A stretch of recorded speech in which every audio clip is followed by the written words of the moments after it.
Welcome back to A Moment in History. I'm Seth Udinsky. In tonight's episode, let's travel up to the Boston region and back to the late 18th century. Let's unpack one of the most important battles in the history of the Western world, a battle that would ultimately kickstart the American Revolution against the British Empire. On April 19, 1775, the American War for Independence began with the Battle of Lexington and Concord. In truth, the dramatic events actually began the day before, on April 18th, or more specifically, the night before.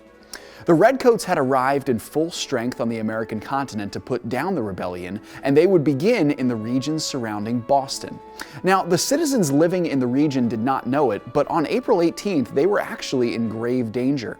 The American Sons of Liberty had gathered intel that the Brits would make an attack on the town of Concord, and they sent two patriots to attempt a furious night ride to warn the citizens in the surrounding region of the attack.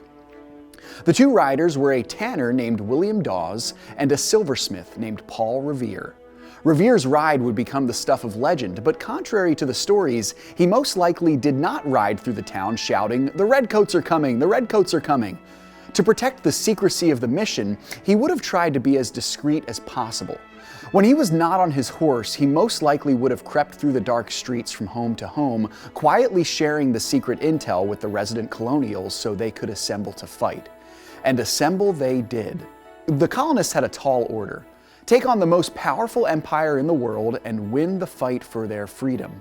The Americans were ready. The British arrived on April 19th and the battle began. Lexington and Concord consisted of several scattered musket volleys between the Redcoats and the colonists, and both sides inflicted significant damage on the other. The vastly superior British army was surprisingly neutralized by the colonists.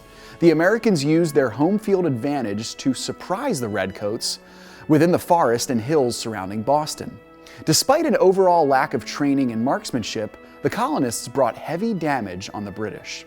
Now, historians debate whether there was a clear winner from the Battle of Lexington and Concord, as both sides inflicted significant damage on the other, but the fact that the Americans held their ground and withstood the Redcoat attack was a huge victory in itself. Lexington and Concord would give them the confidence they needed to stand up to the British Empire and, after 8 grueling years, finally win their independence in 1783. Thanks so much for joining me once again for A Moment in History. If you're enjoying this video, be sure to hit the like button, and if you are a lover of history, hit subscribe for all of our latest content.